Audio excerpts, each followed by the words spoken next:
नमस्कार प्यारे बच्चों, कैसे हैं आप? आशा करती हूँ अच्छे होंगे। तो आज हम करेंगे रसखान के सवैये।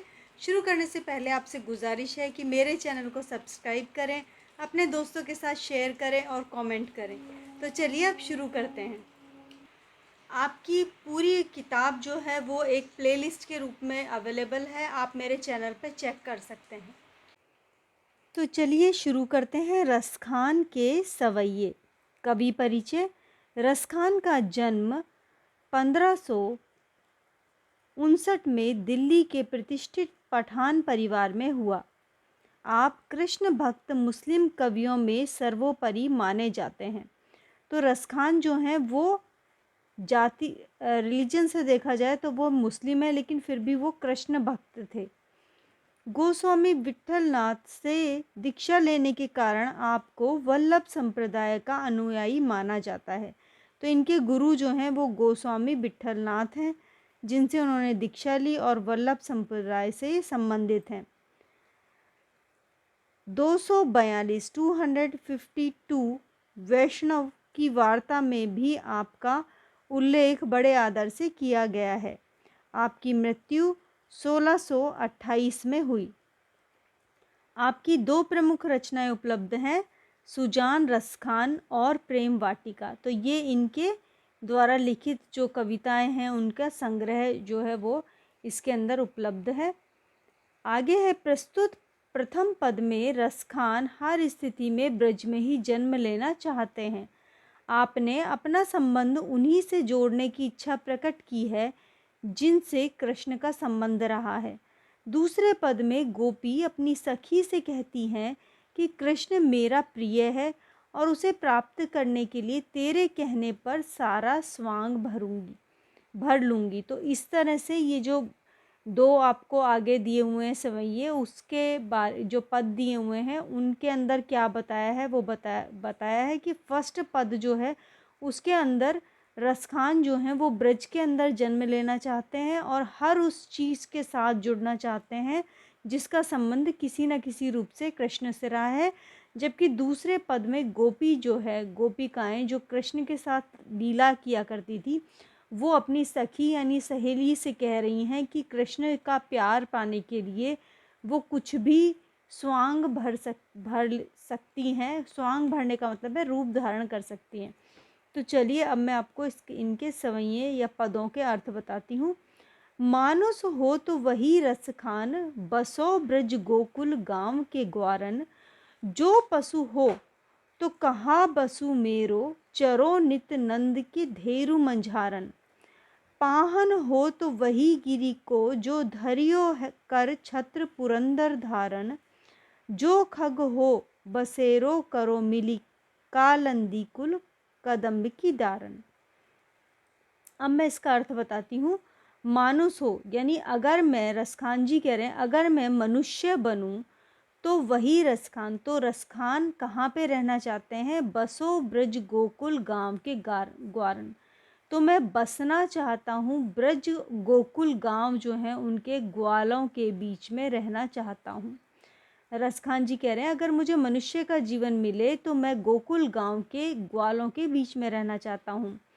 जो पशु हो तो कहाँ बसु मेरो, अगर मैं पशु यानी पशु जानवर बनूं तो मेरा बस कहाँ चलेगा।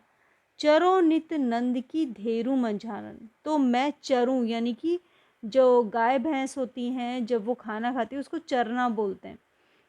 तो मैं चरूं नंद के धेनु यानी जो गाय हैं उनके मंझारन बीच में।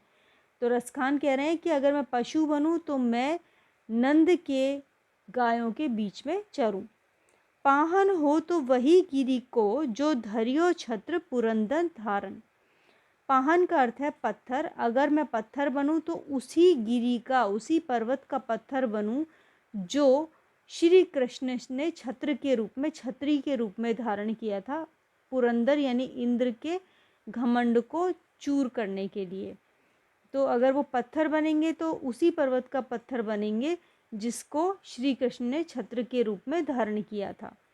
जो खग हो बसेरो करो मिली, कालिंद कूल कदम्ब की डारन। अगर खग यानी पक्षी बनूं तो मैं कहाँ बसेरा डालूंगा? कालिंदी नदी के कूल यानी तट के ऊपर कदम्ब वृक्ष की डालों पर मैं अपना डेरा डालूंगा यानी घर बनाऊंगा। तो इस पद में रसखान ने कहा है कि अगर उनका जन्म श्री कृष्ण के जन्म स्थान पर ब्रज में होता है तो वो ये सब करना चाहते हैं। अगला पद है, उसके अंदर गोपिका जो है वह अपनी सखी से कहती है कि वो श्री कृष्ण का प्रेम पाना चाहती है और उसके लिए हर तरह का स्वांग रखेंगी।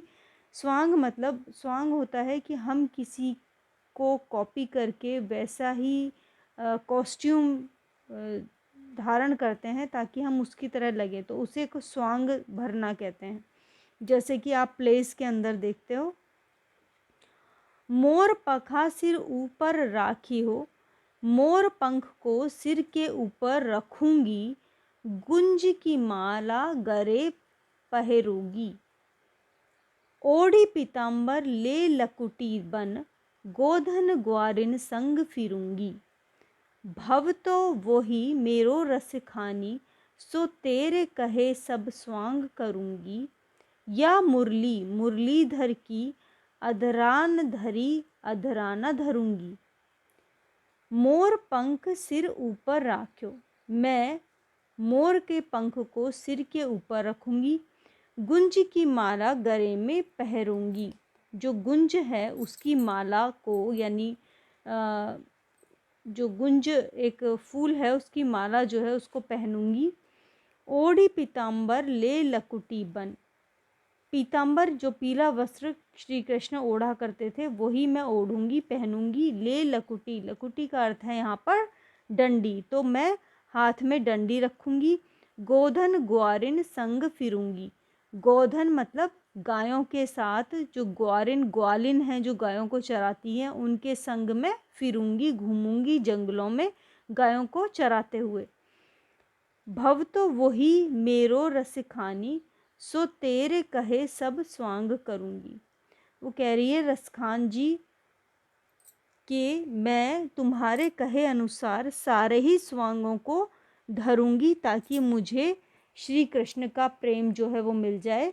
या मुरलीधर, मुरली मुरलीधर की, ये जो मुरली है जो बांसुरी है जो मुरलीधर यानी श्री कृष्ण की है, अधरान जो उन्होंने अपने अधरों यानी होठों पर रखी थी, धरी अधराना धरूंगी, लेकिन उस बांसुरी को मैं अपने अधरों पर अपने होठों पर धारण नहीं करूंगी। तो इसके अंदर वो सारे स्वांग रचना चाहती है, रखेंगी जो श्री कृष्ण रखते थे, लेकिन उनकी मुरली को अपने अधरों पर धारण करने से मना कर देती हैं, क्योंकि गोपी ऐसा समझती हैं कि श्री कृष्ण के द्वारा धारण की गई जो मुरली है या बांसुरी है वो बहुत ही जादुई है कि जब श्री कृष्ण उसे बजाते हैं तो सब लोग उनके चारों तरफ खींचे चले आते हैं। इसीलिए जो ग्वालिन है या गोपी है वो अपनी सखी से कह रही है कि मैं सारे स्वांग तेरे कहे अनुसार रखूंगी, लेकिन मैं श्री कृष्ण की मुरली को धारण नहीं करूंगी। तो इसी के साथ ये अध्याय समाप्त होता है। आशा करती हूँ आपको अच्छा लगा होगा। अपने दोस्तों के साथ शेयर करें और कमेंट लिखें, साथ ही में आप प्लेलिस्ट को भी चेक करें। धन्यवाद।